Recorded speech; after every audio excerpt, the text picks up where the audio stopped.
नमस्कार, मैं हूं आपके साथ राहुल सौमित और वक्त हो गया है एमपीसीजी 2020 का।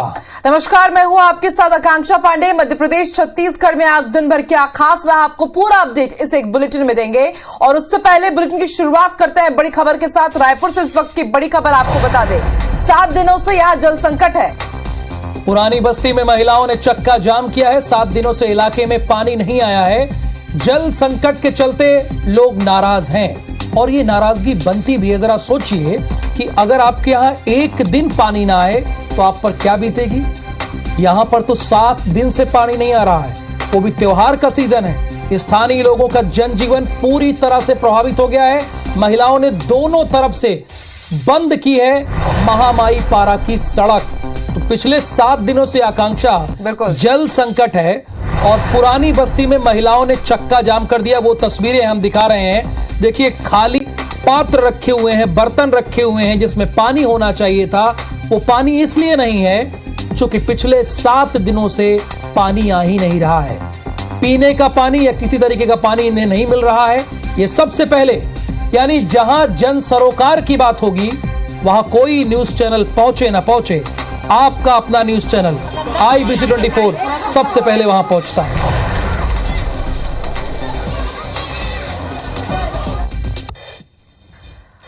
और ज्यादा जानकारी के साथ ग्राउंड जीरो पर ही मौजूद है हमारे सहयोगी संदीप शुक्ला। संदीप, 7 दिन गुजर गए हैं, वैकल्पिक व्यवस्था कुछ नहीं हुई और आखिरकार आज नौबत देखिए, महिलाओं को सड़कों पर उतरना पड़ रहा है। ताजा स्थिति क्या है?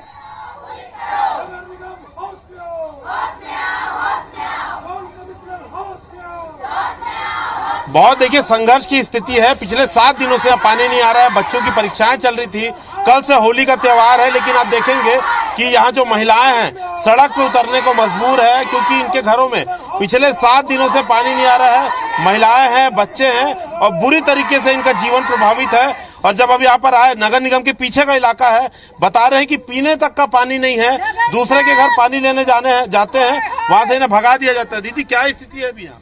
भैया, यहाँ 8 दिन से पीने का पानी बिल्कुल भी नहीं आ रहा है, जबकि सबके घर में नल है, सभी के घर में नल है, पर हम लोग यहाँ पीने के पानी के लिए बिल्कुल त्रस्त हैं। तालाब का पानी बिल्कुल गंदा है, कैसे करें आप बताओ। हमारे घर में बिल्कुल भी पानी नहीं है। तो परीक्षाएं भी चल रही थी, कैसे काम चला? वही तो भैया, यहाँ कल होली है, बच्चे लोग का पेपर चल रहा है, हम लोग बच्चे को पढ़ाएं या काम। सभी महिलाएं यहाँ मजदूर वर्ग के हैं, सभी एक तो रोजी रोटी के लिए आना जाना रहता है, तो हम लोग काम पे जाएं या बच्चों को पढ़ाएं या फिर दिन रात पानी भरे या फिर त्योहार मनाएं। तो बुजुर्ग लोग भी हैं यहाँ पर, कैसे दाई तुमन पैसा वैसा नहीं पटाओगे पानी का? सबके टैक्स पटा था, नल टैक्स, बिजली टैक्स, रहेंगा थन तेकरो, कचरा फेंका थन तेकरो, सब चीज के टैक्स लेवा थे। तो पानी का बन नहीं जाए, सबके टैक्स पटाया था।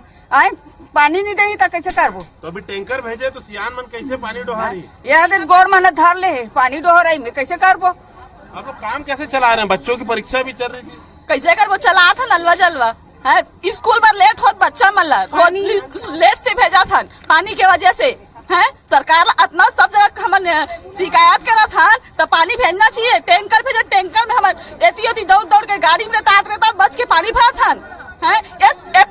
संदीप, कि सरकार की डौकी में संदीप, इन सारे लोगों की बात सामने आ गई, इन सारे लोगों की बात सामने आ गई और पूरा छत्तीसगढ़ इन लोगों की आवाज सुन रहा है। आप पहले ये बताइए कि ये किस क्षेत्र का पानी है और इनके साथ भेदभाव क्यों हो रहा है। जरा सोचिए कि अगर एक दिन पानी ना आए तो लोगों पर क्या बीते। यहां 7 दिन से पानी नहीं आ रहा है। क्या ये मजदूर वर्ग के लोग हैं इसलिए इनके साथ भेदभाव हो रहा है? क्यों हो रहा है? कौन सा इलाका है?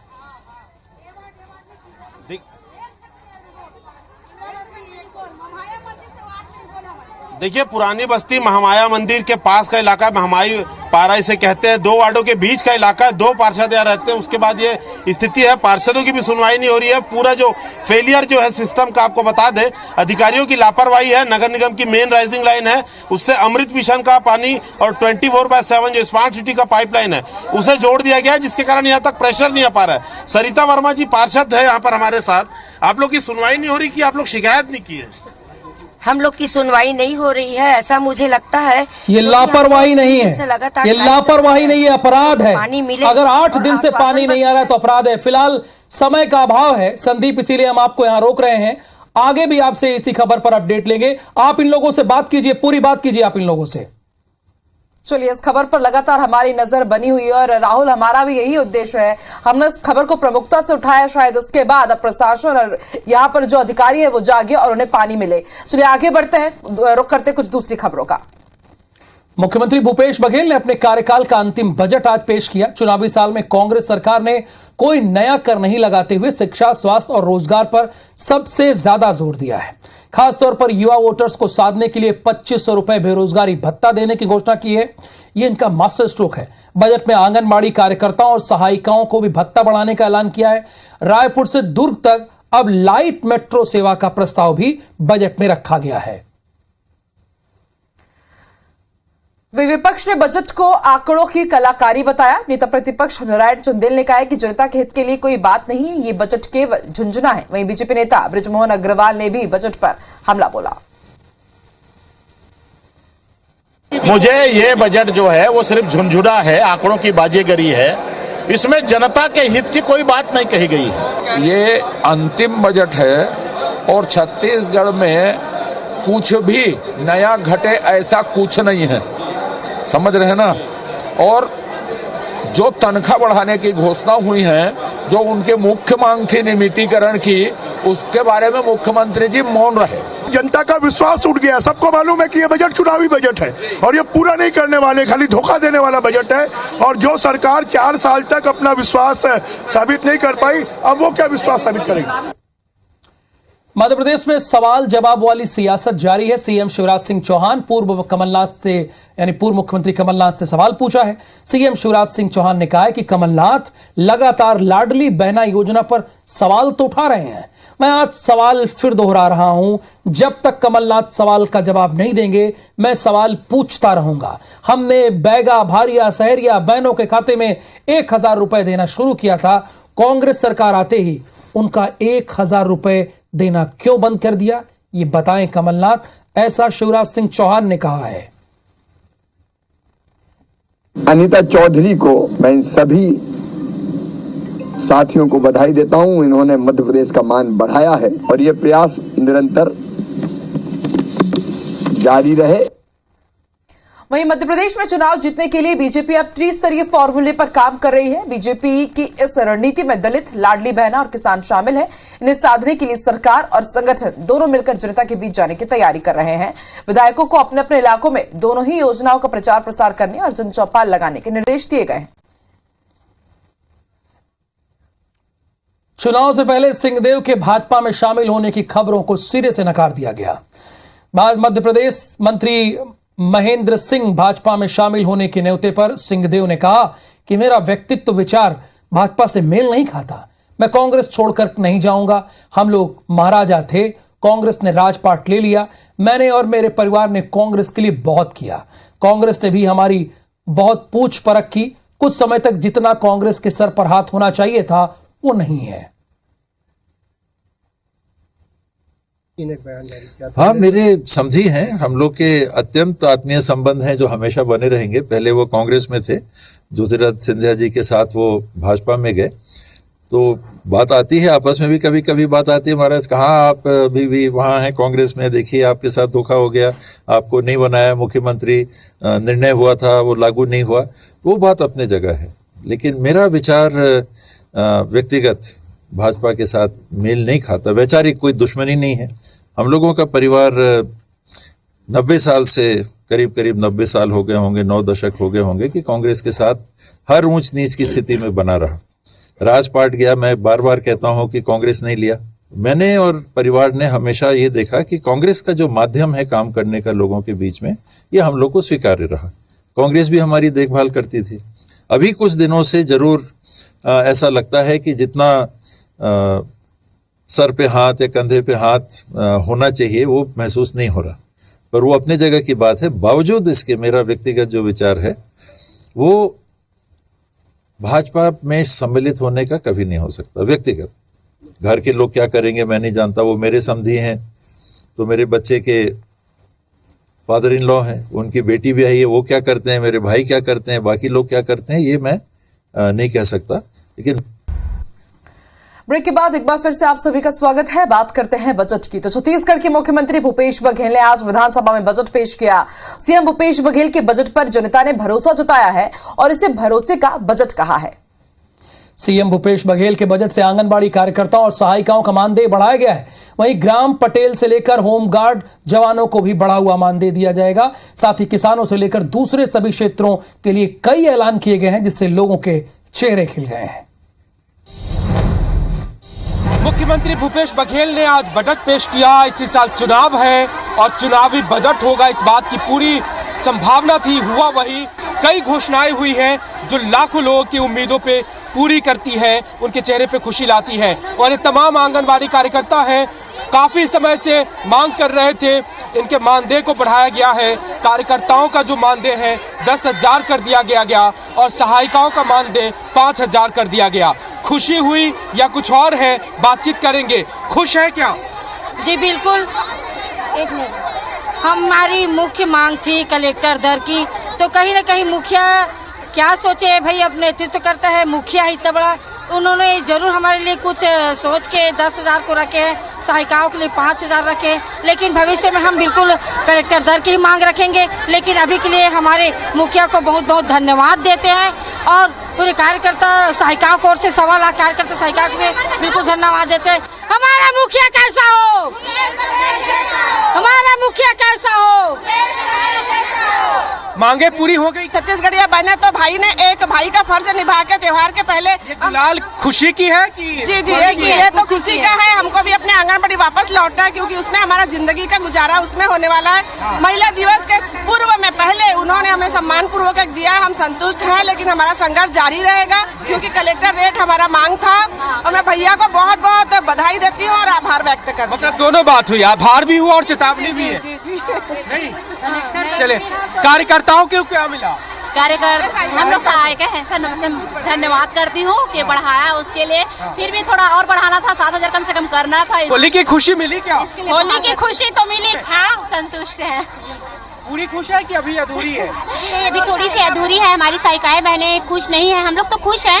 कलेक्टर दर थोड़ा 1-2 हजार और बढ़ाना था तो सभी लोग संतुष्ट रहते, क्योंकि साथ साथ चल रहे कार्यकर्ता सहायिका बढ़ा, वो उसकी खुशी है। अभी है खुशी, लेकिन आगे के लिए ध्यान दे कि हम लोगों को थोड़ा और बढ़ाना चाहिए। मतलब ये चेतावनी है काका, अभी पूरा खुश नहीं हुए। बिल्कुल होली का पर्व है और उसी की खुशी है और सभी लोग यहाँ पे अब गुलाल रंग गुलाल खेले हैं, खुश है अभी, क्योंकि जो बढ़ा है 10,000 बढ़ा है। कार्यकर्ता बहुत खुश है, लेकिन सहायिका के मन में अभी भी कहीं ना कहीं है कि थोड़ा सा और बढ़ता, कम से कम 7,000 होता। लेकिन जो बढ़ा उसका धन्यवाद भूपेश बघेल का दे रहे हैं और ये भी कह रहे हैं कि अब वो काम पे लौटेंगी। कैमरा पर्सन किशोर के साथ राजेश राज, IBC 24 रायपुर। अभी जो अपना मैंने बजट देखा उसमें 1,000 करोड़ रुपए अधोसंरचना के लिए दिया है, जिससे कि जितनी भी शहरों के पुरानी लाइनें हैं, CCTV कैमरे हैं और जो भी ज़रूरत की चीज़ें हैं उससे वो पूरे शहर में होगी। तो एक अपना स्मार्ट बाजार का रूप पूरा छत्तीसगढ़ लेगा। क्या लगता है आपको, अलग अलग सेक्टर के आपने देखा है, बजट किस प्रकार से रहा है? बजट बहुत अच्छा रहा है। जो भी बजट में अब देखने को मिल रहा है, मतलब गांव देहात और इसी के को लेके बजट बनाया गया है। जो अपने मेडिकल कॉलेज 4 बनने के लिए भूपेश बघेल ने घोषणा की है, उससे बहुत लोगों को आराम मिलेगा। क्या लगता है आपको, बजट आपने सुना है पूरा, युवाओं के हिसाब से क्या रहा बजट में देखते हैं? बजट देखा जाए तो भैया भरोसे का बजट है। मुख्यमंत्री जी ने जो ये बजट पेश किया है, हर क्षेत्र में बहुत ही ज़्यादा वृद्धि की है, जैसे कि इंफ्रास्ट्रक्चर है, कृषि पर है, स्वास्थ्य पर है और डेवलपमेंट पर है। ये जितना भी पैसा मुख्यमंत्री जी अपनी योजनाओं में व्यापार को उनको देंगे, हर योजना वालों को, वो पैसा निश्चित ही हर क्षेत्र को बढ़ाते हुए और व्यापार में आएगा और व्यापार से इससे व्यापार बढ़ेगा तो हर व्यापारी को इससे फायदा होगा। ये बहुत समय बाद ऐसा लगा कि शहर के लिए कुछ किया जा रहा है इस बजट में। जैसे ट्रैफिक की बहुत ज़्यादा समस्या है रायपुर शहर के अंदर, जो फ्लाईओवर के लिए एक प्रपोजल बनाया है वो एक बहुत अच्छा चीज़ है। खारुंद नदी में रिवर फ्रंट के लिए जो सोचे हैं वो भी एक अच्छा उपलब्धि रहेगी शहर के लिए। जो आज भूपेश सरकार ने बजट पेश किया है निश्चित रूप से सराहनीय है। बजट आपने सुना है, क्या लगता है किस प्रकार का रहा, क्या कहेंगे? बहुत अच्छा रहा बजट। भूपेश सरकार को बहुत बहुत धन्यवाद पहले तो, और जो उन्होंने महिलाओं के लिए सुरक्षा प्रावधान किया है, जैसे हर महीने 5,000 का प्रावधान बताया, उसके लिए मैं बहुत खुश हूँ। तो स्वास्थ्य के हिसाब से देखा जाए तो जो उन्होंने मेकाहारा हॉस्पिटल के लिए 70 करोड़ रुपए का प्रावधान, वो मुझे बहुत पसंद आया। उसके लिए मैं बहुत शुक्रगुजार हूँ। जो गरीब जनता के फेवर की ये बहुत अच्छा है। ये से रायपुर जो मेट्रो ट्रेन की सुविधा दी है उसके लिए तो मैं बहुत ही क्लैप करना चाहूँगी भूपेश सरकार का। और शहर में नए नए स्कूल बने बच्चों के लिए, पढ़ाई के लिए बहुत अच्छा रहेगा और भूपेश बघेल जी का उसलिए मैं बहुत बहुत धन्यवाद करूँगी। मुख्यमंत्री का बहुत बहुत आभार व्यक्त करना चाहते हैं हम लोग सभी खिलाड़ियों की ओर से, खेल संघों की ओर से। उन्होंने बस्तर से लेकर के सरगुजा तक सब जगह का ध्यान रखा है।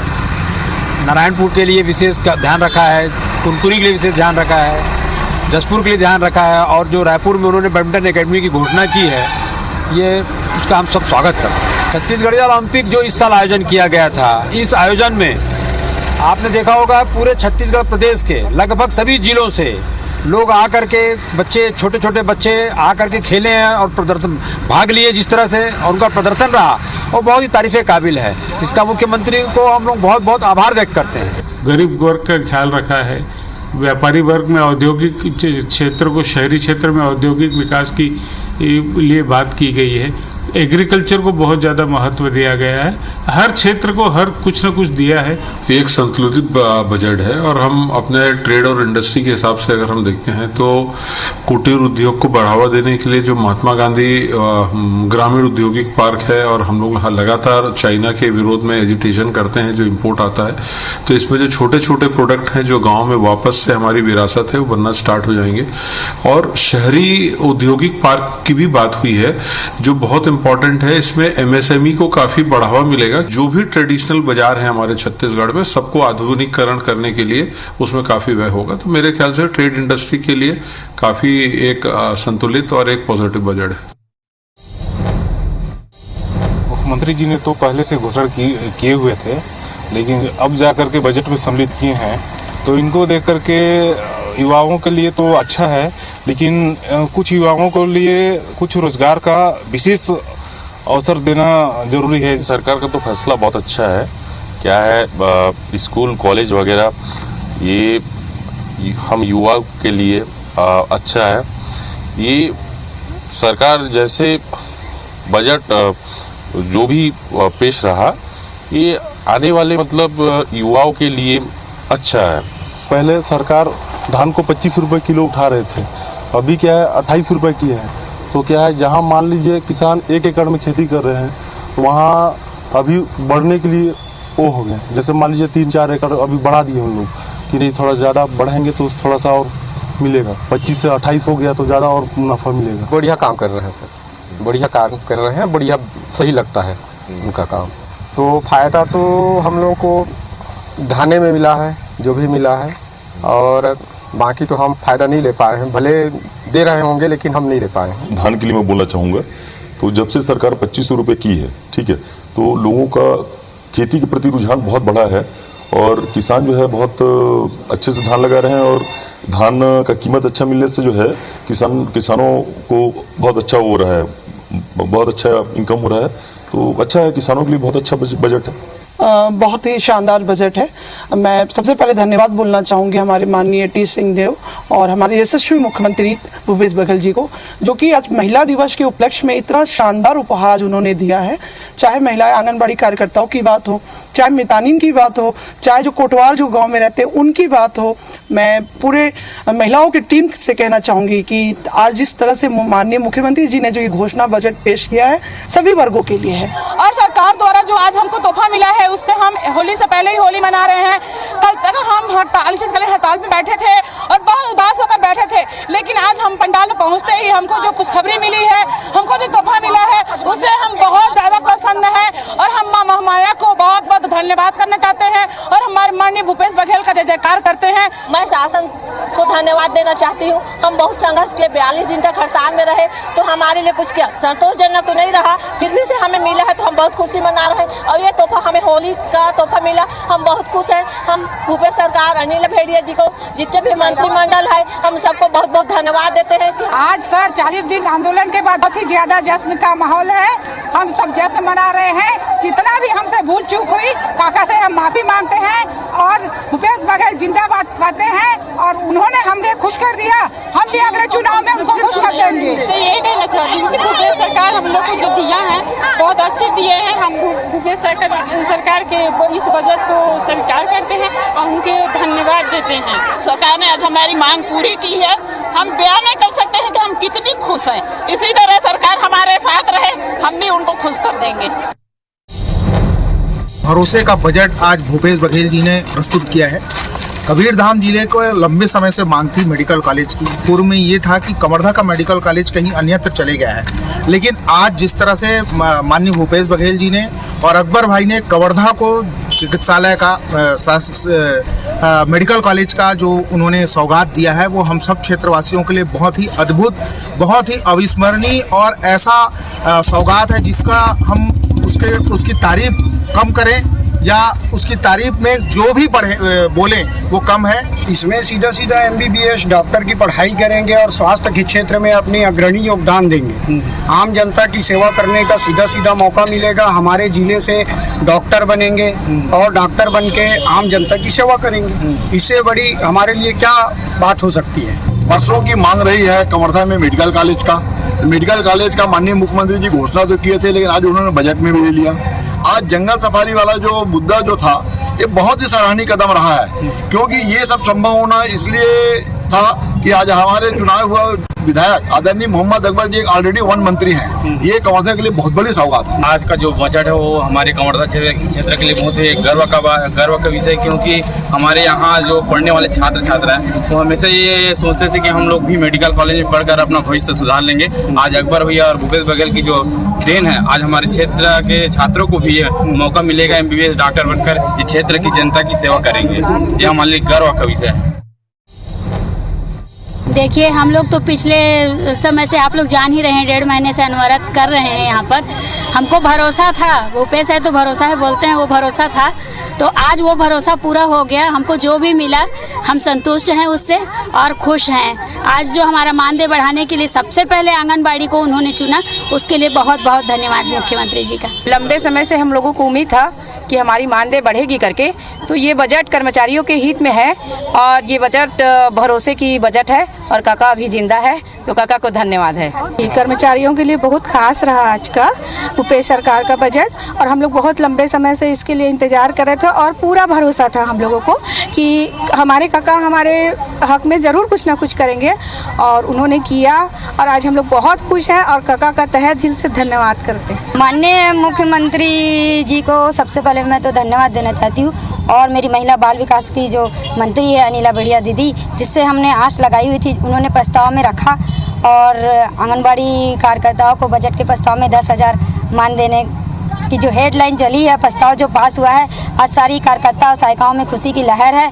और मैं छत्तीसगढ़ सरकार, भूपेश सरकार से हमने जो आशा लगाए थे, उसने तो अपने कुछ वादों को तो पूरा कर ही दिया है। जिस प्रकार से युवाओं को 2500 रुपये बेरोजगारी भत्ता और जिस प्रकार से शिक्षा को बढ़ावा देने को लेके, और उसी के साथ साथ 101 आत्मानंद स्कूल खुलने को लेके, और उसके साथ साथ खेलों को लेके जिस प्रकार से हर जिले में अलग अलग अकादमी का, हर जिले में अलग अलग स्टेडियम का निर्माण होने का फैसला सरकार ने लिया है, ये एक आम आदमी के नाते बोलूँगा, ये शायद बहुत ही उचित है, ये सराहनीय निर्णय है और सरकार का ये फैसला ये अटल साबित होगा। युवा तो बहुत ही खुश है, जैसे कि हम सब जानते हैं कि बजट पेश होने वाला था, तो युवाओं को भी बड़े दिनों से इंतजार था इस बजट पेश होने का। तो जैसे ही बजट आया उसमें युवा तो बहुत खुश नज़र आ रहे हैं, क्योंकि युवाओं के लिए सरकार ने बहुत कुछ किया, जैसे कि स्कूल अस्पताल वगैरह बनवा रहे हैं, कॉलेजेस बनवा रहे हैं। तो सरकार का काफ़ी सहयोग रहा है युवाओं के लिए और हर वर्ग के लिए, इसलिए युवा बहुत खुश है भूपेश सरकार से हमारे, और हम सब भूपेश सरकार का हृदय से धन्यवाद करते हैं। आज भूपेश सरकार का बजट पेश हुआ है, इसका हमें बहुत समय से इंतज़ार था। जैसे सरकार द्वारा आज भत्ता का निर्णय लिया गया है जिससे हमें बहुत ज़्यादा फ़ायदा होने वाला है। मैं साइंस कॉलेज का छात्र हूँ, इससे मेरी बहुत सारी मतलब मुझे बहुत सारी सुविधाएं इससे प्राप्त होंगी, इसलिए मैं सरकार का बहुत बहुत धन्यवाद कहता हूँ। बजट के हिसाब से युवाओं के लिए इसमें बहुत सोचा गया है, और जैसे कि बेरोजगारी भत्ते के में दिया जाएगा और बढ़ाया जाएगा, जो बताया गया है वो युवाओं के लिए एक अच्छी चीज़ है, एक अच्छी बात है। और जैसे खेल कूद के इसमें विचार किया गया है, उसमें आप बढ़ावा दिया जाएगा, जो समझ में आ रहा है बजट से। और दूसरा जो नए स्कूल कॉलेज, नए कॉलेजेस और हॉस्पिटल और इन सब चीज़ों को जो बजट में संलग्न किया गया है, इससे बहुत ही अच्छा बजट ये हमको लगता है कि होगा युवाओं और लोगों के लिए। हम इससे संतुष्ट हैं इस बजट से।